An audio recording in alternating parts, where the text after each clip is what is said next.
Chris Tran for KojiPop.com, and welcome once again to This Month in Gaming History, as we look back to February 1985.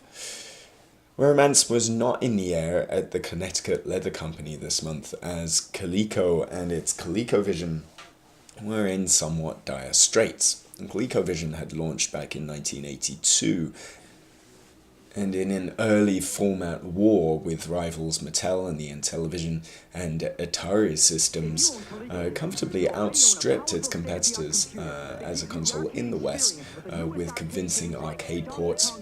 And as part of a fracas that would ensue legally, embroiled itself in a love triangle with Nintendo and Atari, procuring the license to produce a Donkey Kong game for ColecoVision that was far superior to the Atari licensed offerings, and that kind of scuppered Atari's plans to being what would go on to become the NES to North America. The Coleco-Atari rivalry was further complicated by the fact that the ColecoVision even had an add-on unit that allowed ColecoVision owners to play Atari 2600 games, because the 2600 consisted of mostly off-the-shelf parts. But times were tough for video games in the US, and the home anyway, around the early to mid-80s, and ColecoVision was another casualty.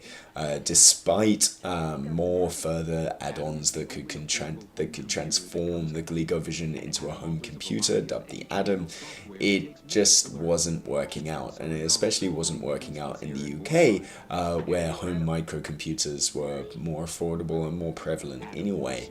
As a result, this month, February of 1985, Coleco and CBS, who they were partnering with, announced that the ColecoVision would be pulled from sale in the UK after an underwhelming few months on store shelves. ColecoVision would be withdrawn from manufacture altogether in the summer of 1985. So kind of a sour note to start off this February.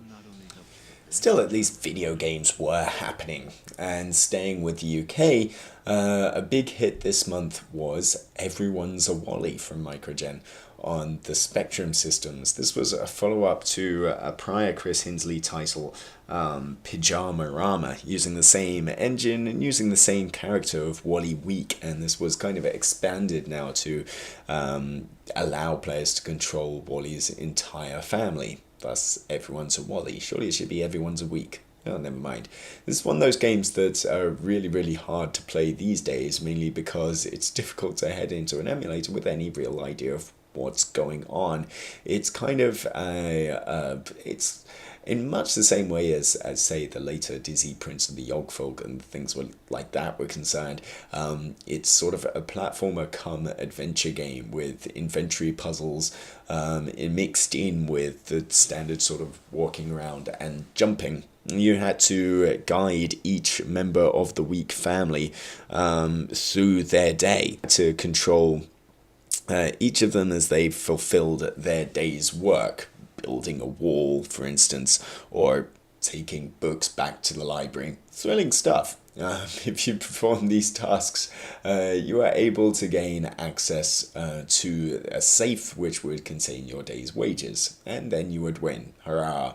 The twist with this one was that you were actually able to control different members of the family and hot switch between them as long as you were near them on the map. So there was this kind of ability and a little bit of agency involved in hot switching between each of the characters.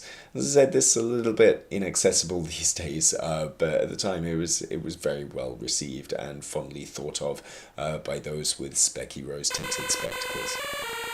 It was certainly better than other British offerings in a slim, cold February, the most notable being a licensed video game based on the ITV TV series Minder.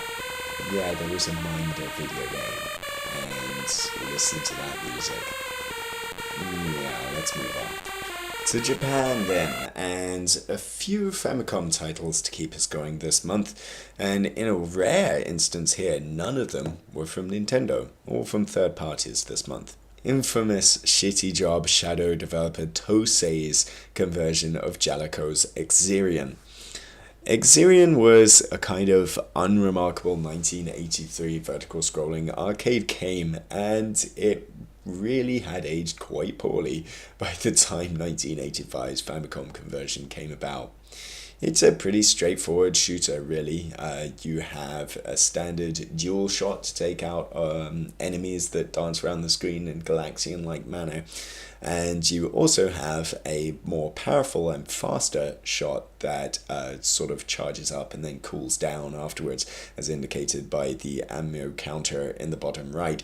The twist here was some kind of pseudo parallax going on in the backgrounds to present this idea, of the landscape moving around underneath you and whooshing towards the screen. A pseudo 3D effect, but it looks absolutely abysmal on the Famicom, and check out those terrible colors and eventually just weird, bizarre Easter Island heads flying around.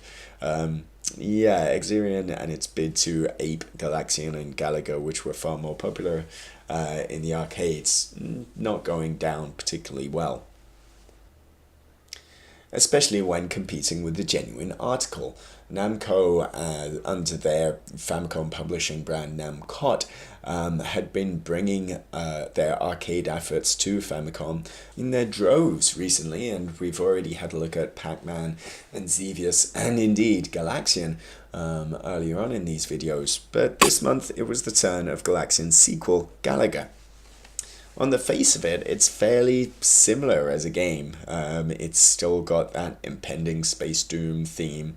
It's still got one ship blasting away at waves of enemies that fly in more intricate formations than in, say, the traditional Space Invaders style reverse typewriter form. But this had a few unique twists, such as the ability for some enemies to capture one ship. And you could use that and sort of gamble one life with the benefit being that you can get double the firepower in order to take out other enemies and take out enemies quicker with higher points. You also had a few bonus stages here and there, making it a viable sequel that was popular in the arcades and a very strong home conversion here on the Famicom. But still, Galaga at the time, you're perhaps aging a little bit, and Galaga really wouldn't be seen again, at least not until 1990 with rather excellent Galaga 90, and then much later on with Galaga Legions on 360 and PS3.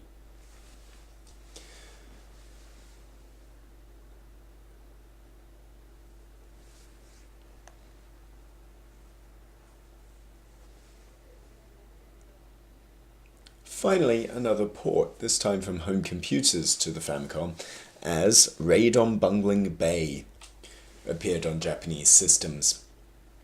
We missed covering Raid on Bungeling Bay last year, as this was actually a 1984 offering from Broderbund, mainly because it's kind of difficult for whatever reason to track down exact dates of Western titles at the time, whereas the Japanese much more kind of efficient on keeping everything documented and logged.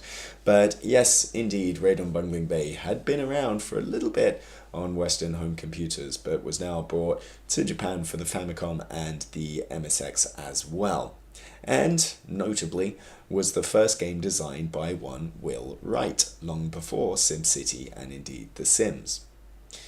This was much more action-packed and action-based than his later titles would be, involving you taking control of a helicopter flying to and from aircraft carriers in a bid to bomb various factories on the map. The twist with this one was that it was surprisingly forward-thinking and kind of an open-world video game before open-world video games really were a thing.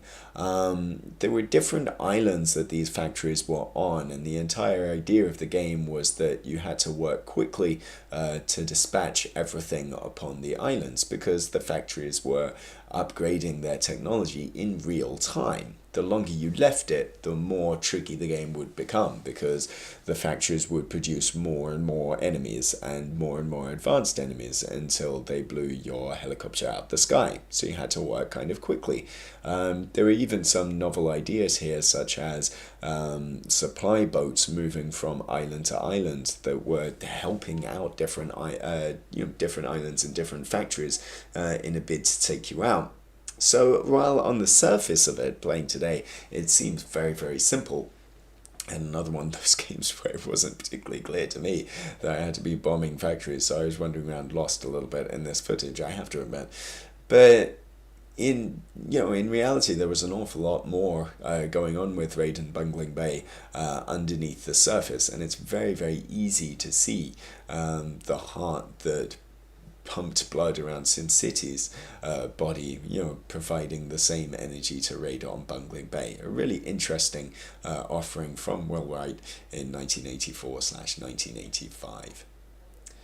And that's all from a cold, bleak midwinter without too much happening on the video game front.